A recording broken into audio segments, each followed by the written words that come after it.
Hello, everybody. Nelson Virgil, Director of Program for Wellness Restoration, a nonprofit that focuses on wellness and health in HIV-positive people. We are very honored today to have Dr. Joel Parlensky. Actually, you are in San Francisco, but right now you are at a meeting in Bethesda.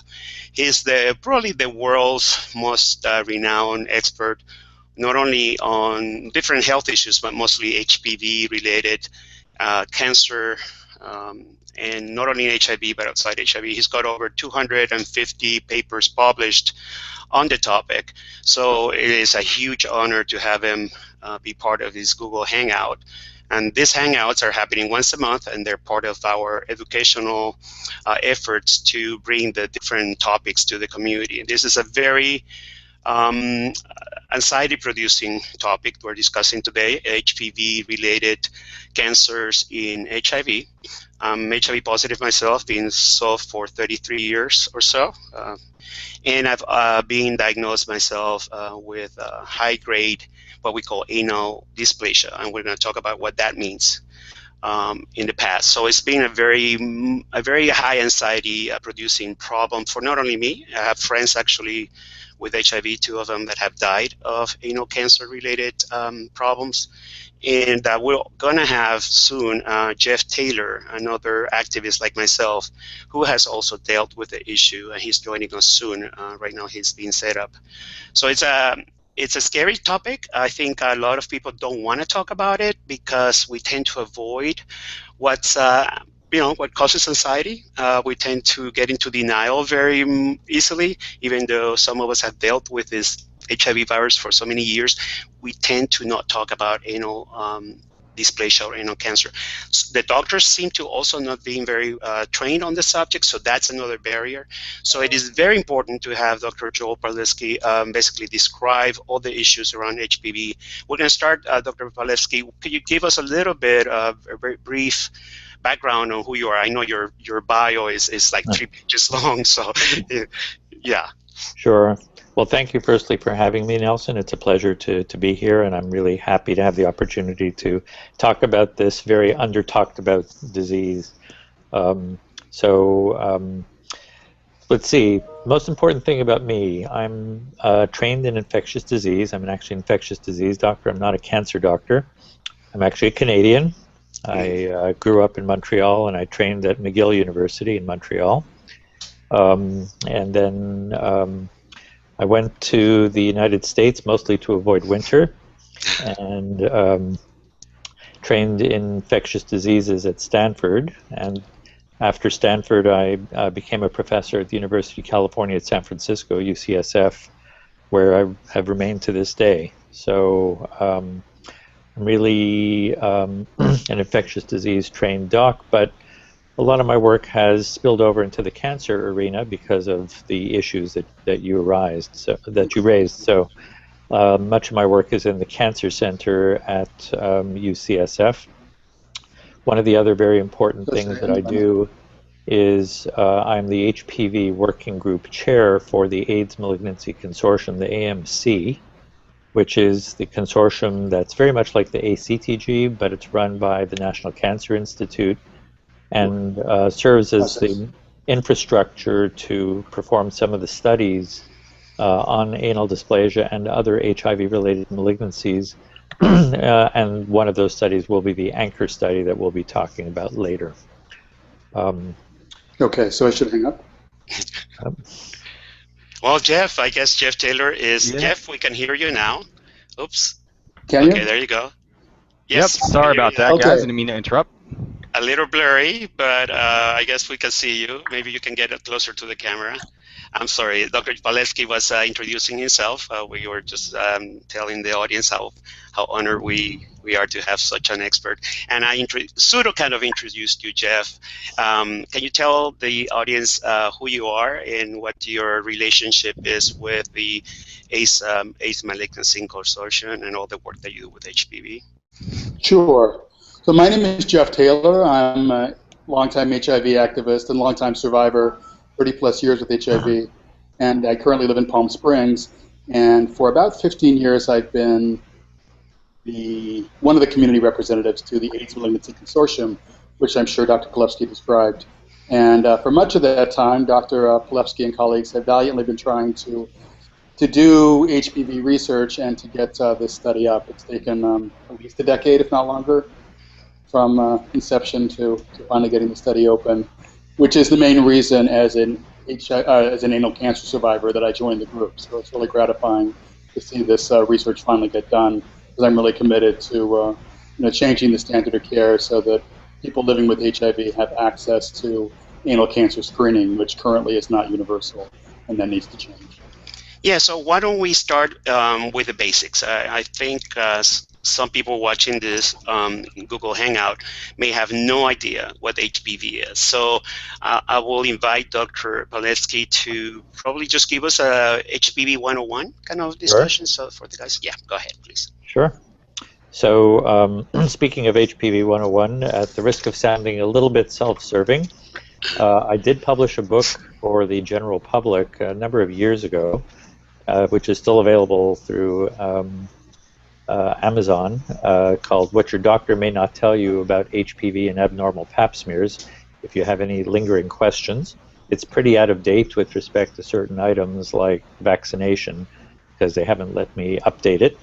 But the basic facts about HPV and how you get it and what you can do to prevent it are written up in some detail for the general public. But essentially, HPV is a small virus which is only found in the skin. It only infects skin cells, so the only way you can get infection with HPV is through skin-to-skin contact. Most of the time, that's through various forms of sexual contact, though it does not have to be. Most people say that if you're sexually active, you have at least an 85% chance of having at least one genital HPV type during your lifetime, so it is the most common sexually transmitted infection. The good news about it is that most of the time we don't even know we have it. It doesn't cause any problems. What we think is probably happening is that you get some changes in your skin due to the virus, and if you have a healthy immune system, it fights it off and it gets rid of the cells that showed changes because of the virus, so that if you're getting checked by your doctor, by the time you next see your doctor or other healthcare provider, they don't find anything, so they think nothing ever happened. And for the most part, nobody is any the worse off.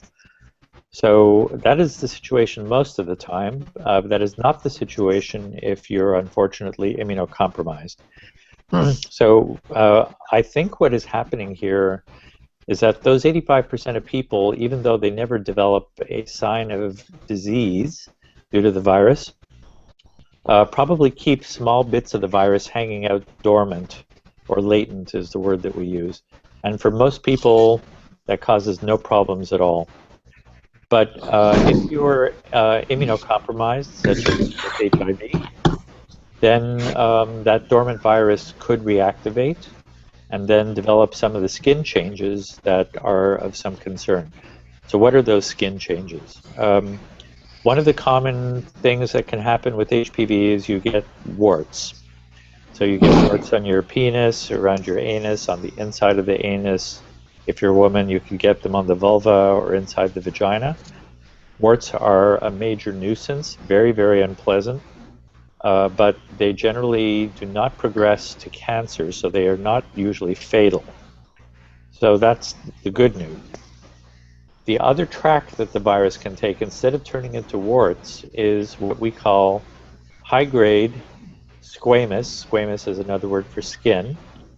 Intraepithelial, intra meaning inside, epithelial also meaning skin, lesion meaning abnormality.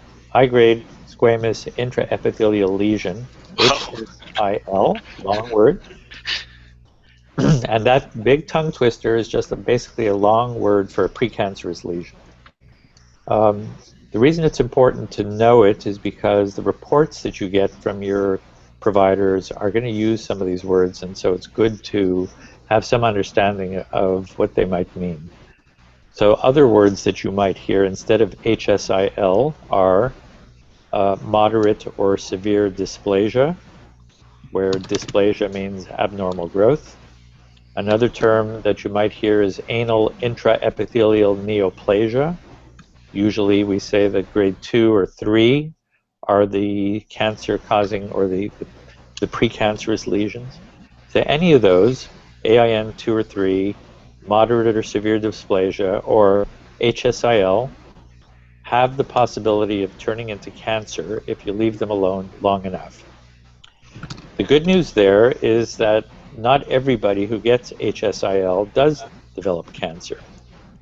In fact, in the setting of HIV, our best guess, and this really is just a guess, is that roughly 1/2 of people who are HIV positive will have an HSIL lesion in the anus, so that's a very big number. But only a fraction of those folks will go on to cancer. But that fraction, since the denominator is so big, is too high. And our best guess is that roughly 10% of people who are men who have sex with men, MSM, and who are HIV positive will develop an anal cancer over their lifetimes. Again, just a guess. So almost everybody gets HPV. About half of people, when I say everybody, I mean HIV positive MSM. 90% of HIV positive women will get HPV in the anus. About 60% of HIV positive men who have sex with women will get anal HPV. Roughly 50% of HIV positive men will get a high-grade lesion, HSIL. We guess about 20 to 25% of women who are HIV positive will have an anal HSIL. We don't really know how many men who have sex with women at this point. We don't have enough research yet. But only a fraction of those individuals will develop into an anal cancer. HSIL by itself is not dangerous. We don't really care that much about it unless it's causing symptoms such as burning or itching. Occasionally on the outside of the anus it could also be unsightly, which can be disturbing to people. But it generally is asymptomatic and people don't even know they have it. And it's not dangerous until it becomes cancer. So when it becomes cancer, what's happening is that the cells, which are sitting on the floor of the skin, the structure that is the floor of the skin is called the basement membrane. And as long as the cells stay above that basement membrane, it's still intraepithelial and not cancer. The moment those cells punch through the basement membrane down below and start to spread, either locally or to some of the distant organs like the lungs or the liver, then by definition it's cancer, and that is what kills people. It kills people by spreading locally and blocking some of your vital organs in the pelvis, or it can replace a lot of your liver or fill up your lungs and do all kinds of bad things. So the mortality is when that happens. If you have HSIL and no cancer, it will not kill you. But the concern is that some of these do progress to cancer. And so the question is, what, if anything, can we do to try and reduce your risk of progression to cancer? There's two generic answers to that question. I'm not sure if you're ready to launch into that yet, Nelson. Yeah, let's do that. It's a good transition. Okay. So we have what we call primary prevention and secondary prevention. Primary prevention is basically vaccination against HPV. It's called primary prevention because what you're doing is not preventing the disease, but preventing the acquisition of the agent that causes the disease. So in this case, you're preventing getting HPV. This is a preventive vaccine that you should take ideally before you're exposed to HPV because it really works best only in prevention mode. If you've already been exposed to the HPV types in the vaccine, it really won't do you any good. Before we move on, when you say HPV types, can you tell us there's more than one HPV? Yes, so there's many types. There's more than 200 actually. Only a subset of those affect the genital region, and only a subset of those cause cancer. So we have what are called high-risk types, also called oncogenic, meaning cancer-causing, and low-risk types, which are non-oncogenic. The low-risk types, the most common, are types 6 and 11, which are the types that cause warts, which, as you will recall, do not progress to cancer. The ones that worry us more from a mortality point of view are types 16 and 18. These are the two most common oncogenic or high-risk types. And so the quadrivalent vaccine, which has 4 types in it, has types 6 and 11 in it to protect against genital warts, and types 16 and 18 to prevent a high proportion of the cancers. Now, very recently, there's yet one more version of the vaccine available. It's called the nonavalent vaccine. Nona is Latin for 9.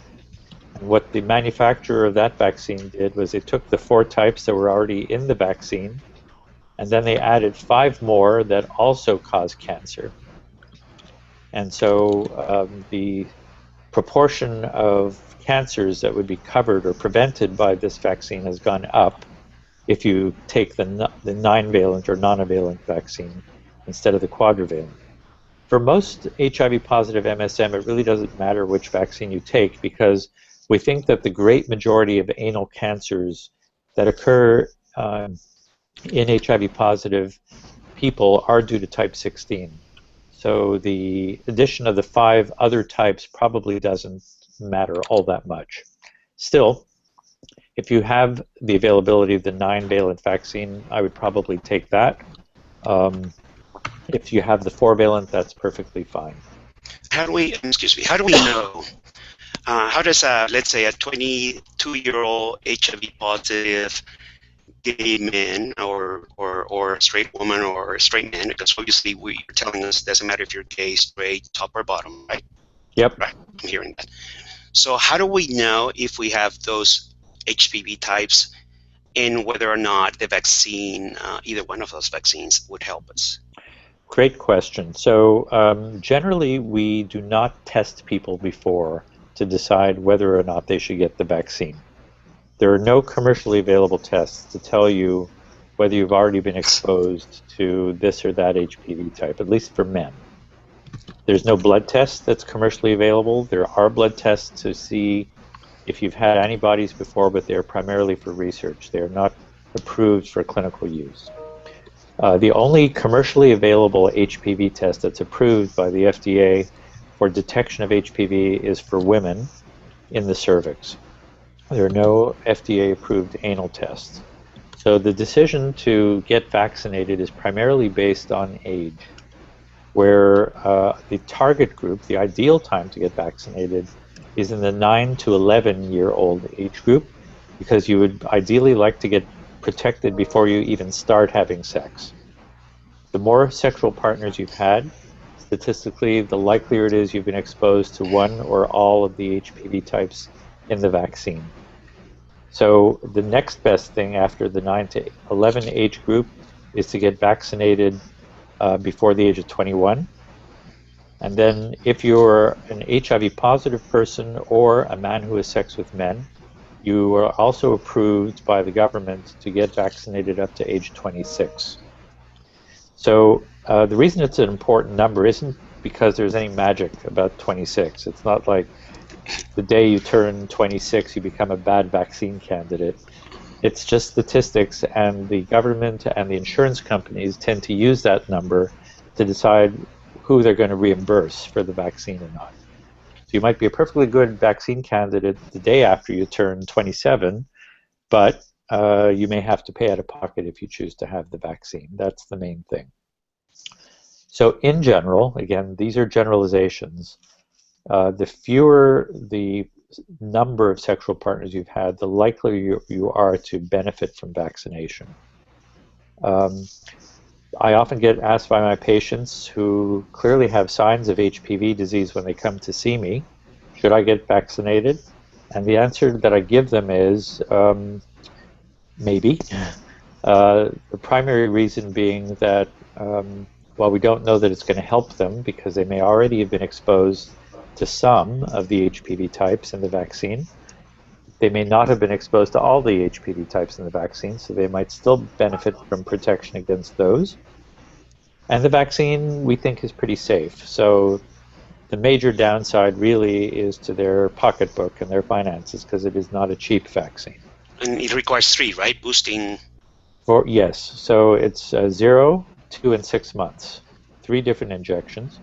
If you're younger and not yet in puberty, your immune system is a little stronger, and we think that for those individuals it may be possible just to get 2 vaccinations, but not for most of the people who I think are listening to this webinar. So 3 vaccinations really is the standard. And what is the cost of the vaccine, Dr. Polewski?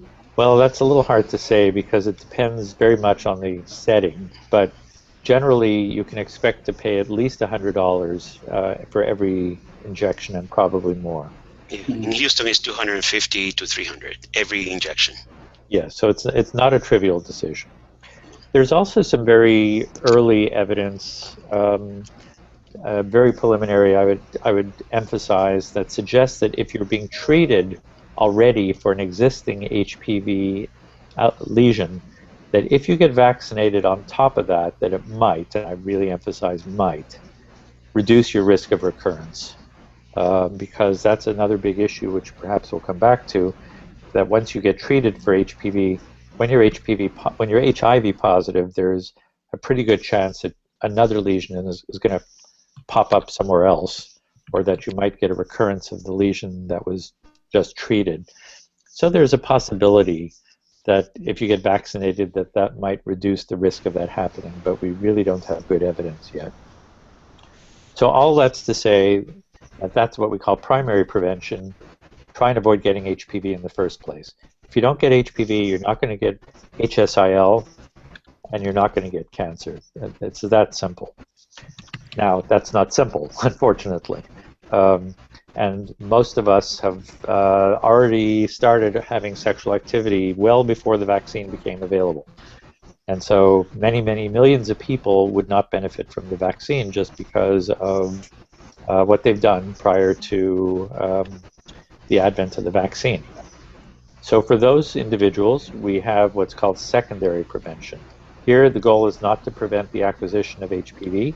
It's rather to prevent progression of lesions that might occur due to HPV before they can turn into cancer. So a very good example of this is the cervical Pap smear system. Many of the listeners will be familiar with cervical Pap smears. Either you have had them, or women who you know and love have had them. Your moms, your sisters. It's standard of care for women to get a swab of the surface of the cervix, which is very much like the anus, to look for cellular changes in the swab material that reflect the presence of HPV and show some of those same precancerous changes that we talked about already. So the cervix is just like the anus in that you can get HSIL in the cervix, and over time it can progress to cervical cancer, which again is a very similar disease to anal cancer.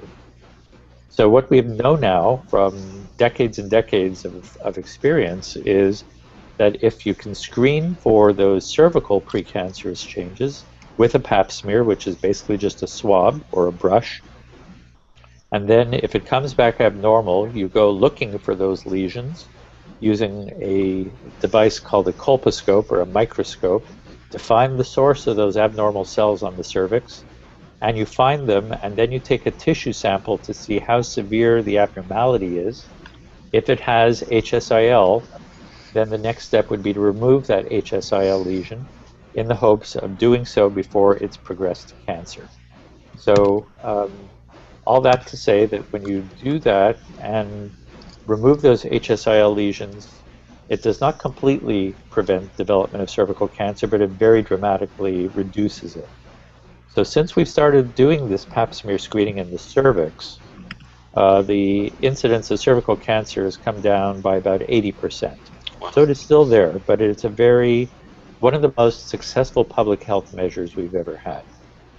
Now, since HPV causes anal cancer just like it does cervical cancer, and HPV causes anal HSIL just like cervical HPV causes cervical HSIL, we've been thinking for many years now that if we look for and remove the anal HSILs, that perhaps we can remove or reduce the risk of anal cancer. It's entirely, if you'll pardon the expression, analogous.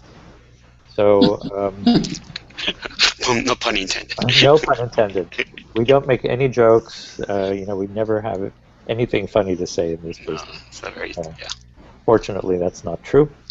But out of respect for the sensitivities of the listeners, I will probably refrain from some of the saucier ones. At any rate, so at UCSF, we started the world's first clinic devoted to that principle. It's called the Anal Neoplasia Clinic Research and Education Center, or ANCHOR. That's ANCRE, as opposed to the ANCHOR study that we'll talk about in a bit, which is anchor like the ship. That's ANCHOR, just to be clear. But the ANCHOR clinic, the ANCRE, was established to look for signs of HSIL in patients referred to us, and then remove those lesions in an effort to prevent them from getting anal cancer. So you would think, based on everything I've told you, that it seems like a no-brainer that obviously anybody who's at high risk of having anal HSIL should just go and get their anal Pap smear. Just to be scientific here, we don't actually call them anal Pap smears, even though that's what they are, because Pap smear is a term that really belongs to the cervix. So the word that we use, the medical term, is cytology. Cyto means cells in Latin. So all we're doing is looking at anal cells. And what we're doing is basically inserting a moistened swab inside the anal canal and sort of vigorously swishing it around in an effort to dislodge cells from the surface of what is essentially a tube that has the skin that HPV can infect and cause the lesions in. So all we're doing is taking a random sampling of the cells from the surface and then looking under a microscope to see if they have any of the changes that might indicate the presence of HPV and one of those high-grade lesions. So we've been doing anal cytologies on high-risk people, and anybody who's had sex is at high risk, specifically anal sex. And if you're HIV positive, you're at high risk. So many, but not all of our patients are HIV positive. Many are men who have sex with men, but not everybody. We have a lot of women in our clinic as well. So the idea then is that we would then do a technique called high-resolution anoscopy, or HRA for short. And this is a technique that is, again, very similar to what women have when they're looking for the changes in the cervix if they have an abnormal cervical Pap smear. Just to take you through the sequence a little bit first, after you've had your anal cytology swab done, if you were to visit us in the ANCHOR clinic, the next thing that you would have done is a digital anorectal examination. You may have heard different terms for that. You may have heard it called a digital. You may have heard it called a DRE, or digital rectal exam. We're trying to change people's thinking about that test. It's not a rectal exam, it's an anal exam. The rectum is not the same organ as the anus, it's above the anus. So if this is your anal opening, I'm going to turn it a little bit here. And if this is the outside, then the anal canal is here. And then above that is the rectum. It's a very important distinction because only the anus can be infected by HPV, not the rectum. If somebody truly has rectal cancer, it's a very different disease from anal cancer.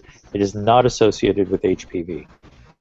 Anal cancer is associated with HPV. And so when we're doing a digital exam, digit that, basically what we're doing is feeling in the anal canal for changes that HPV may be causing in the anus. If you're a man, we'll also feel for the prostate, but we're not focused on finding rectal cancer. We're not really focused on finding prostate lesions. We're primarily feeling for very hard lumps that might indicate the presence of an abnormality in the anus, which could prompt concern for anal cancer. So we call it a DARE, actually, D-A-R-E, digital anorectal exam. And I think one of the most important messages I want to give today to the participants in this session is that if your provider does not do anal cytology or high-resolution anoscopy, which is probably true for most of you, the least you can insist upon is having an annual digital anorectal examination. Every doctor has been trained on how to do a digital exam. And it has been, but we've been getting away from it lately. It should be part of a routine examination, at least annually, for HIV-positive people. The doctor or the provider, whoever they may be, should put on a glove, should put on lots of lube, ideally even with a little bit of topical lidocaine cream mixed in with KY. And then they should take their time and feel around very methodically in all directions, because it is a 360-degree tube. So it should not be in and out. It should be a very careful sweep, even multiple times, to feel for things that might be suspicious. So after that is done, then we will proceed with the high-resolution anoscopy. So this uses a piece of equipment called a colposcope, which is the equipment that gynecologists use to look for these changes on the cervix. What the colposcope is basically a rolling microscope. We don't call it, and in the cervix that technique is called colposcopy. We don't call it that for the anus because colpos means vagina, so we don't think it's appropriate for use for the anal area. So we call the same technique high-resolution anoscopy. What we do is we take a small disposable plastic anoscope. Many of your participants will have seen those before. They're the kinds of things that you have inserted if you're looking for CLAP or for chlamydia or whatever in the anus. We put that in. We apply vinegar, 5% acetic acid, plain old vinegar, because it turns some of those lesions like HSIL white. We're looking for whitening. We apply vinegar into the anal canal, and you may ask yourself, how do you apply vinegar inside the anal canal? And here what we do is we put that disposable plastic anoscope in, we wrap a stick with gauze that's been soaked in vinegar, and then we put the stick in directly through the anoscope. Then we pull the anoscope out over the stick so that the stick is sitting inside the anus directly. Should be there for about 2 minutes or so. And then we just pull out the stick, and then we reinsert the plastic anoscope and bring that rolling microscope up to the opening of the plastic anoscope. We don't insert anything else into the anus. We're not putting the colposcope into the anus. We're just rolling it so that I can visualize very clearly the appearance of the skin through the magnification that the colposcope brings, along with the whitening that the vinegar shows. And we're looking for different kinds of signs of HSIL, not only the whitening of the vinegar, but also blood vessel patterns and the geography and all kinds of clues. We also will sometimes apply an iodine solution called Lugol solution to the surface of the skin, because that can provide us more hints that an area might have HSIL. So really what we're doing when we're doing this high-resolution anoscopy is looking for the worst, most advanced changes we can find.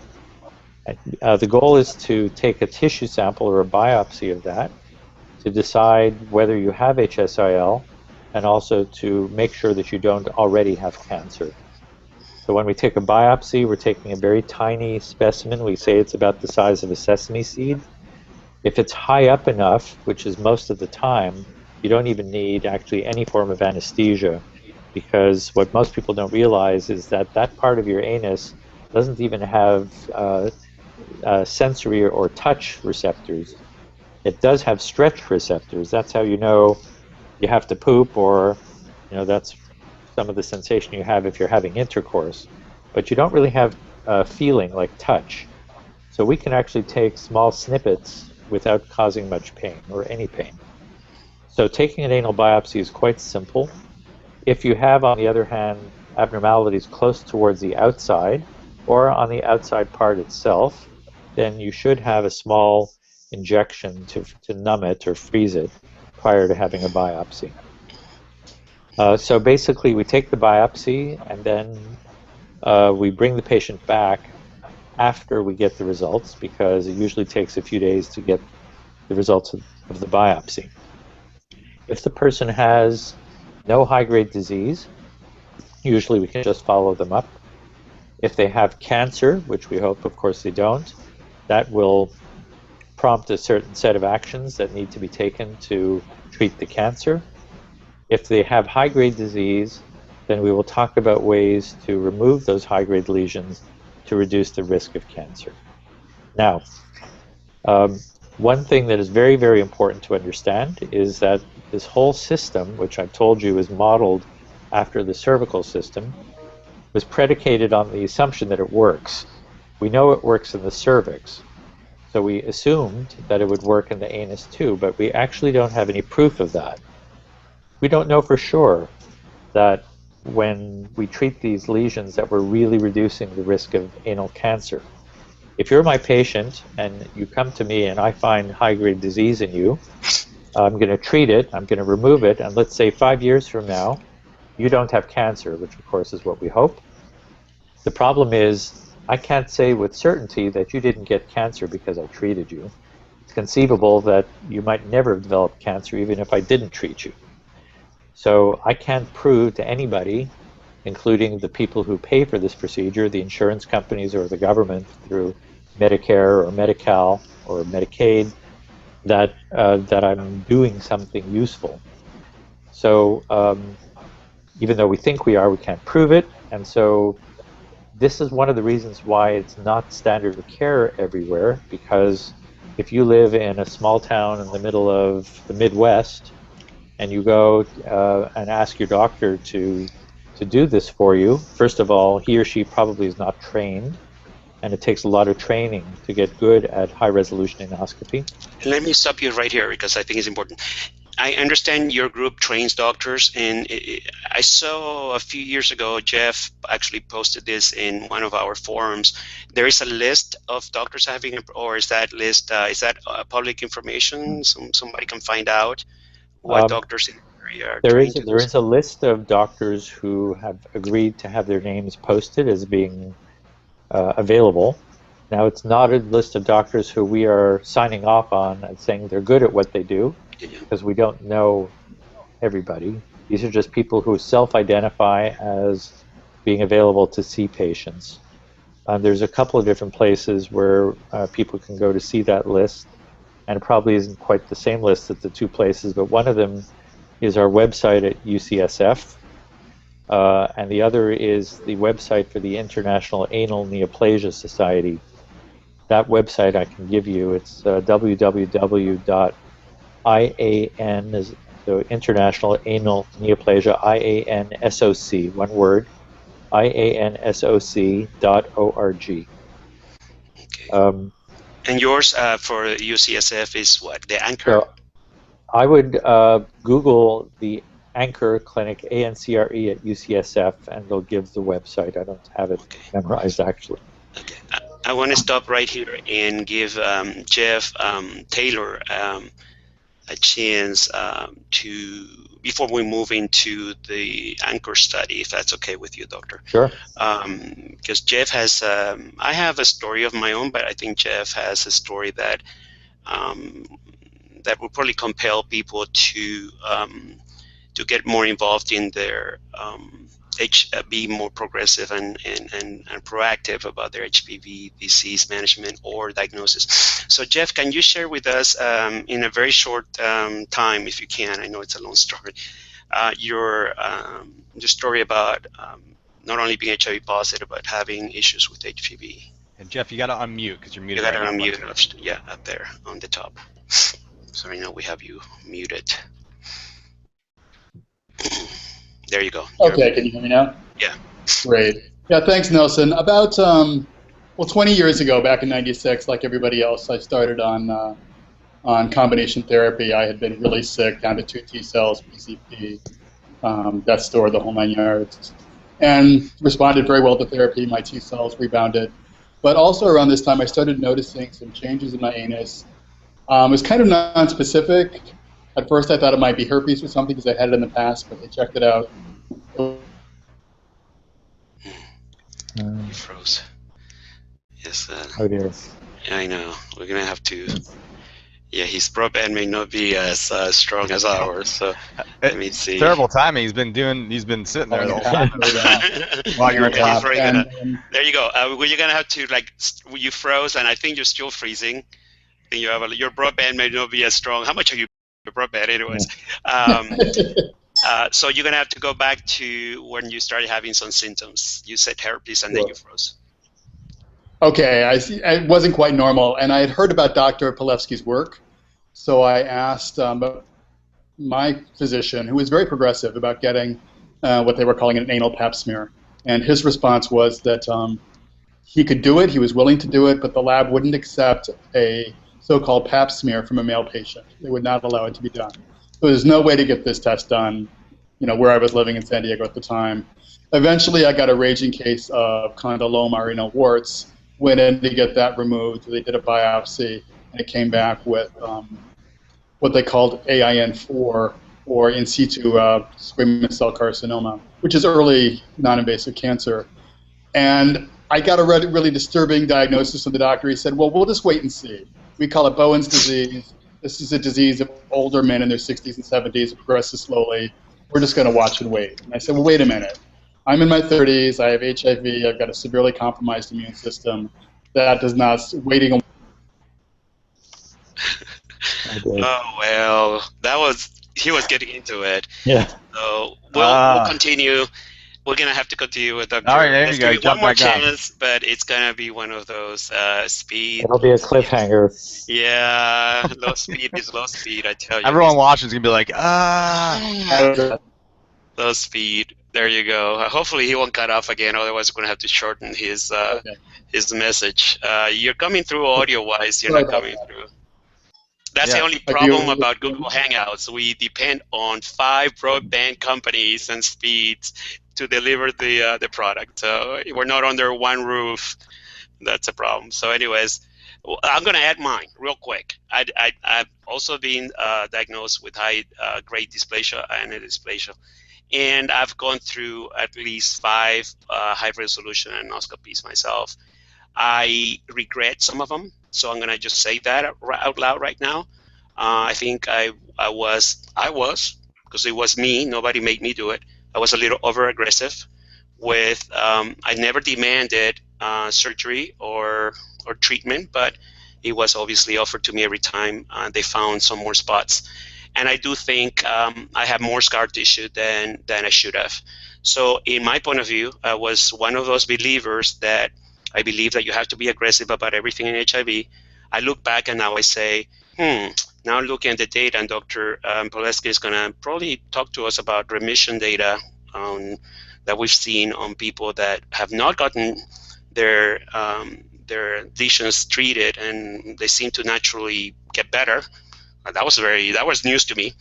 That actually opened my eyes to the fact that maybe I was over aggressive. Maybe waiting and seeing is not as it's not as scary as it should be. So we'll talk a little bit about this issue as part of the Anchor study, because they will be looking at this.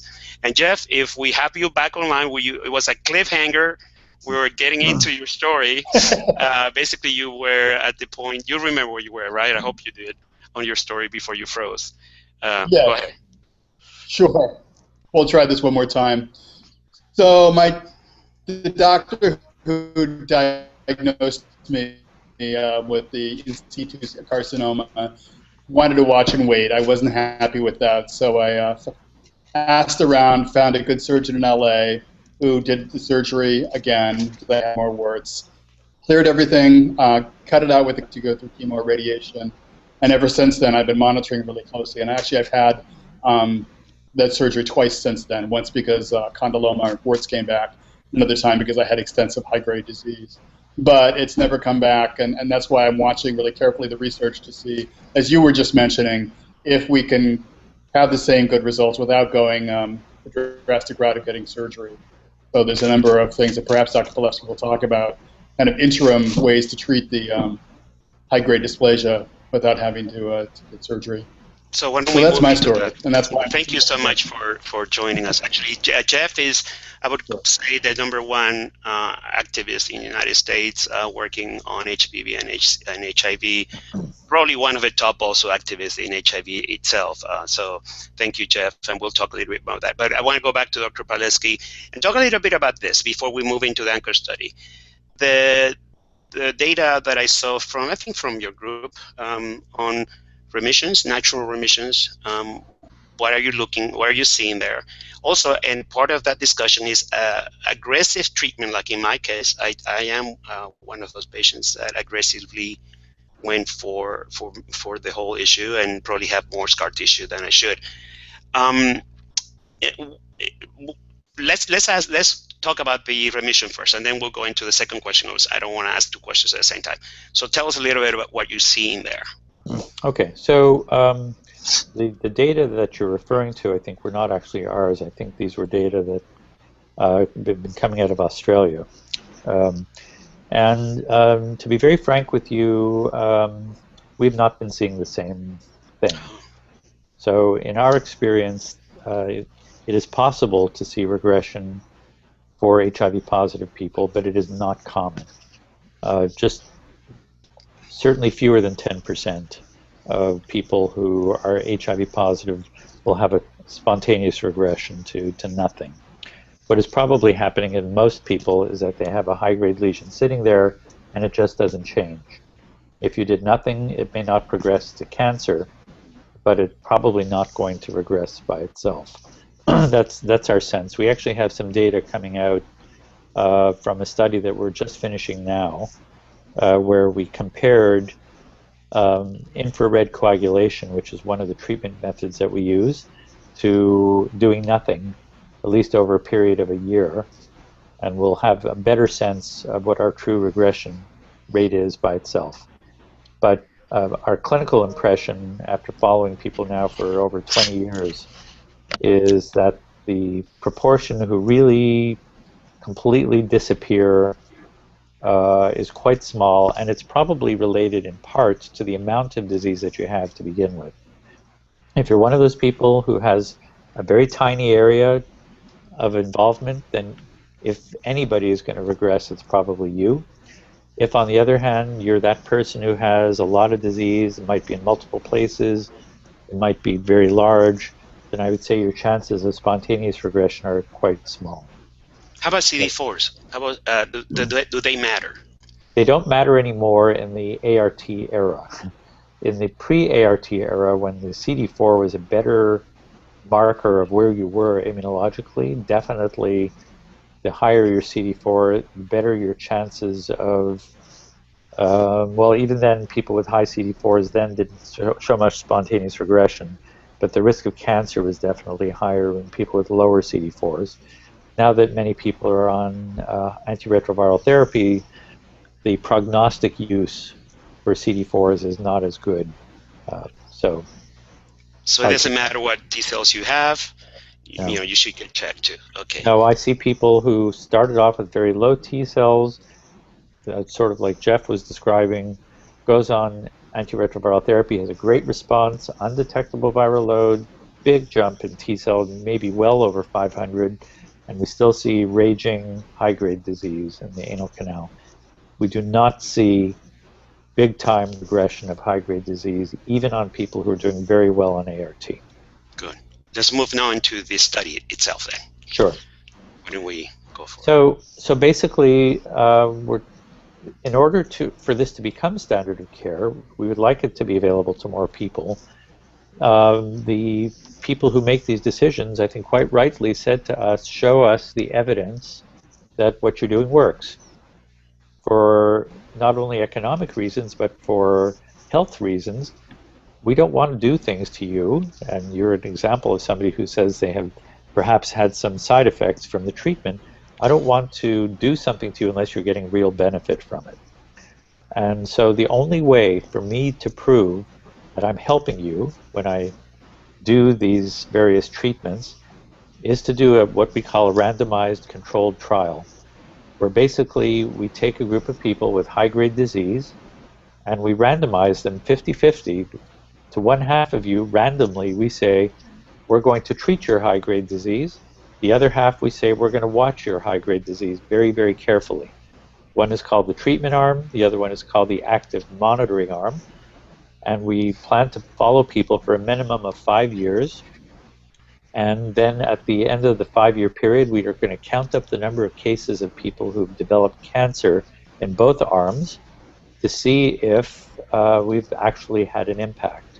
It may be that we've had very little impact, and if that is the case, then we're going to stop doing what we do and try and find some other way of at least reducing the morbidity or mortality from anal cancer.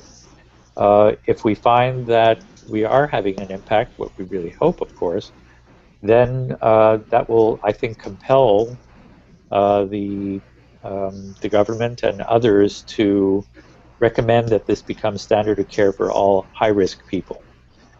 Just to be clear, it doesn't have to be done for everybody. Low-risk people, people who've never had sex, probably don't have to worry about this. Who are those? Who are them? Who are them? Monks? Not even monks. Yeah.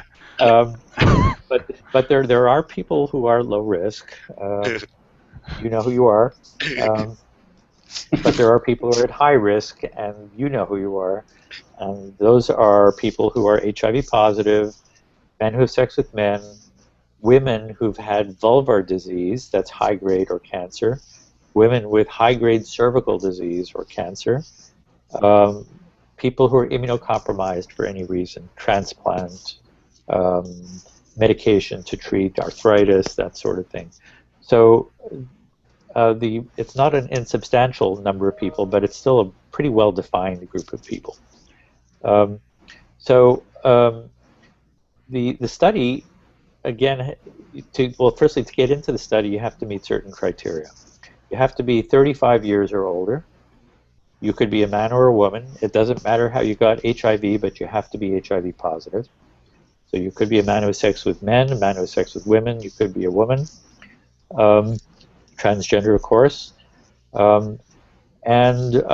Basically, you should not have ever had high-grade disease or cancer treated.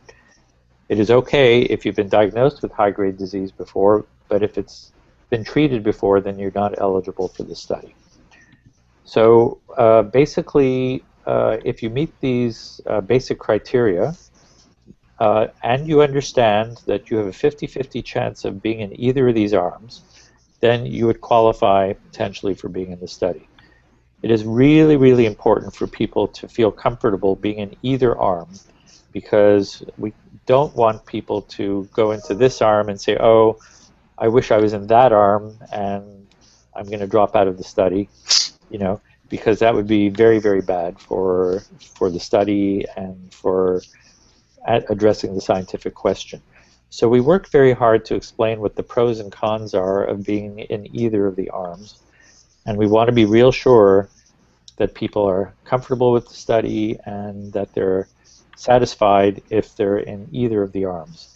There are some people who say, oh, you told me I have a lesion that has a chance of progressing to cancer. I want that thing out no matter what. And if you're one of those folks, then you would not be a good candidate for this study, because you have a 50% chance of being put into a monitoring arm. You might be the kind of person who says, well, you don't have any proof that you're helping me, and the treatments have some side effects potentially. So as long as you're monitoring me carefully, I would rather just be monitored, since my chances of getting cancer over the 5 years of the study are actually rather low. It's fewer than 1 in, I think, 200 will develop cancer. So that's small. It's not zero, but it's small. So people like that. Sorry? How frequently are you going to monitor? How frequently are you monitoring them? The default is every 6 months, but the person who's following you has the opportunity to follow you every 3 months if they're more concerned about you. So the good news there is that if at one moment in time, let's say today, I see you and I don't see any cancer, but you come in 6 months from now and now I think you have cancer, that means that in all likelihood that cancer could not have been more than 6 months old. It is going to be a very early cancer. And the good news is that we think that those cancers are usually pretty straightforward to treat. We think that some of them, in fact, we're about to start another AIDS Malignancy Consortium study, may even be treatable at that very early stage by just locally removing them the same way you would a wart and avoiding the very serious chemo and radiation therapy side effects. So, of course, we can't guarantee that somebody won't have a bad outcome, like they might even die. But we think it unlikely, and we think that in the worst case scenario, in either arm, if you get cancer, your chances of successful treatment, if you're being monitored very carefully, should be very high. You should be okay. And you might get cancer in either of the arms, because again, we don't know that what we're doing actually prevents the cancer. You may wonder, why might the treatments fail? The reasons that treatments might fail are, number one, we're dealing with an immunocompromised group of people. Number two, we often find that people have big lesions, fairly widespread, and it's possible that we're not even getting all of the high-grade disease, even though we're trying. And so some of it might slip through. So there are any number of possibilities for why, even with our best intentions, we're not able to prevent every case of cancer. So the real question is, are we preventing enough cases of cancer by treating compared with the active monitoring arm? And that's something we can't know until we do that comparison. So when all is said and done, that's what the anchor study is about. How long is the study, and how many people, and how many sites? It's a big study. Okay, we called it our big-ass study. Okay. I have to take a moment to give kudos to the National Cancer Institute now, specifically to the Office of HIV-associated malignancies. This is your tax dollars at work. The National Cancer Institute has made an enormous commitment to this field. It is not specifically LGBTQ funding, because the study is not just for LGBTQ, but it is funding that will benefit the LGBT community extensively, and it is probably the biggest single health research investment in the community ever. The NCI has indicated that they're willing to give us up to almost $90 million to do this study over roughly an 8-year period. So they've made a very big commitment to this. That's good. Thank your congressperson. It's huge. And we are going to open this study in 15 different locations around the U.S. because it needs to be a big study. Ultimately, we plan to enroll a little more than 5,000 people with high-grade disease, probably going to screen around 15,000. And then once people are proven to have high-grade disease on biopsy, they're randomized, and then they get put into one of these two arms and then followed for a minimum of 5 years. We have a data safety monitoring board, or a DSMB, to whom we report the data on an ongoing basis. We're going to show them how many cases of cancer are developing in both of the arms. They're going to be the only ones who know, and they're going to make recommendations as we go along as to whether we should continue the study. It might be, for example, that we're having such a profound impact that we don't have to wait 5 years to find out if we're seeing a difference between the two arms. If that's the case, then they're going to say, yeah, you're already showing enough of a difference. There are predefined criteria. You can stop the study now, and that's what we will do. They may say, no, there's still not enough of a difference between the arms, just carry on. So that's what's going to happen. And then the other thing I want to tell people is that what I just told you is the main focus of the study. But there's another very, very important benefit. And that is that we're going to be collecting samples from people as we go along. And we're going to be placing those samples into a tissue bank. It's called the AIDS Clinical Specimen Resource, or ACSR, also run by the National Cancer Institute.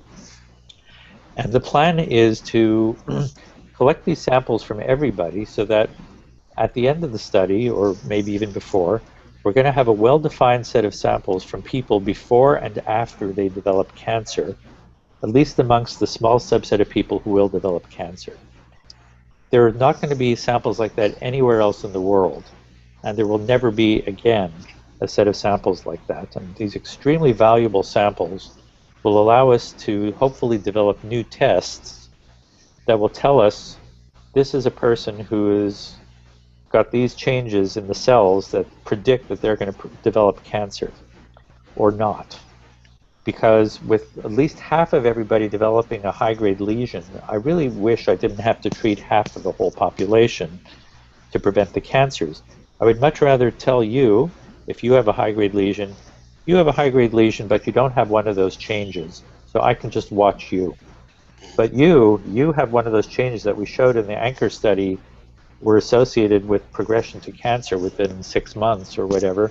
You're the person who I really want to treat today. So we call these biomarkers, and so the hope is to identify biomarkers that tell us which people with high-grade disease need to be treated actively and which we could safely follow, so that you don't have to have all that scar tissue if you're not at risk of developing cancer. And the other hope is that we can use the information to develop new treatments. And the website to find out more information about the study? So it's www.anchor.org. I think that's right. It might be anchordmc.org. Anchor is one word that's probably hard to buy as a website at this stage. It's probably going to be... I think it's Anchor DMC. DMC. And DMC standing for... Data Management Center. I should know this. Actually, it's anchorstudy.org. Anchorstudy.org. Okay. Okay. And that's all the inclusion, exclusion criteria, how to join, where the different places are, right? Are listed there. We have a wonderful video that people should watch. If they go to YouTube and look for Anchor Study, there's a wonderful 2-minute introduction. The details regarding enrollment criteria and what it means to be in this arm or that arm are going to be posted soon. We've developed a sequel to that video, which will provide more specifics about that and should be available very soon. Yeah, I'm going to be posting all these resources on the comment section of this video. This Google Hangout is going to be basically as of maybe 20 minutes from now, going to be available on YouTube. And on the comment section, you're going to see the websites, the names, the video that you're just mentioning, and any other information that people need. Right. So I can tell your participants now where there are active sites in Anchor. At the moment, we have active sites in San Francisco. We have 3 active sites in New York City, Cornell, Montefiore Laser Surgery Care. We have an active site in Chicago at the Midwest Dysplasia Clinic. We have an active site at the Fenway in Boston and also at Boston Medical Center. An active site at Wake Forest, actually in Winston-Salem, North Carolina. And in the south. And then we have several that are going to be starting up soon in the south. We're going to be opening a site in San Juan in Puerto Rico, a site in Atlanta at Emory.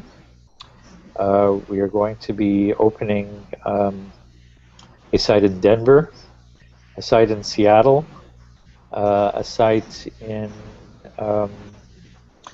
hopefully in Los Angeles very soon at UCLA. Palm Springs. Well, we don't know yet about Palm Springs. Fort Lauderdale, Miami. We are hoping to open a site in Miami, and possibly a site in Houston, possibly a site in Chapel Hill, and what am I missing? You'll be spreading, I'm sure, even more. So. Yeah, well, yeah. But it is enrolling right now, right? The study is open, it's enrolling, so please, if you're interested, go to the website. There's contact information for each of those sites. and we promise to treat everybody very well. They need do they need to bring records from their doctors, or you guys take care of that? We'll give you a list of the things that we'll need. We'll need documentation of HIV status primarily, and information about insurance and the usual sorts of things. One more question related to the study, because it really struck me as odd. What made you guys decide on the age of 35? Okay. So the reason is anal cancer takes some time to develop. And in fact, in the general population, the mean age at which anal cancer develops is 62. So let me give you an extreme scenario, which I think will make it clear. Supposing we said, to get into this study, you need to be between 20 and 25 years old. If we did that, and we followed people for 5 years, the number of people who developed anal cancer would be 0. And we wouldn't be any further ahead. Right? We need to follow people who are at risk of anal cancer, because if in the control arm, or the active monitoring arm rather, if people in the active monitoring arm, if nobody develops cancer, then we can't show any benefit in the other arm. So really what we were trying to do is enrich for a group of people who are at risk of cancer, otherwise there would be nothing to study. And then also by enriching, we could reduce the number of people who we need for the study. We want to obviously do the size of the study that we need to get the answer from a statistical point of view, but keep it as small as possible to control the cost of the study and end up enrolling as few people as needed to do the study. Does that make sense? Yeah, of course. And for those under 26 that are HIV positive, high risk MSM, they can talk to their doctors about vaccination. So I would say to anybody who's under 26, get vaccinated. I don't care if you're HIV positive or HIV negative. Okay. If you're an MSM, you're 26 and under, get vaccinated. And that's something we're trying to convey, especially now with the message around PrEP and prevention of HIV. Now that a lot of MSMs are getting into care because of PrEP, and they're being seen every 3 to 6 months by their doctors. I'm not seeing the HPV discussion coming through in that process. So a few of us are really trying to take advantage of the prevention message of HIV and incorporate the prevention of HPV disease. One more has nothing to do with the study, but it really is a more global question. Are you aware of any companies out there, because I've been looking at the research pipeline for HPV, they're looking at, and we're getting really close to ending this, but I need to ask this question because it really applies to people like me and Jeff and a few of the old farts out there that have been positive for too long. Companies are looking at immune-based therapies that could probably treat people that have many of the bad HPV genotypes. Anybody that you know out there, the pipeline? Sure. So you're talking about two things. One is what we would call a therapeutic vaccine.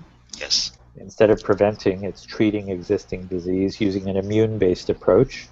And yes, there are companies looking into this, and we are planning studies to do that.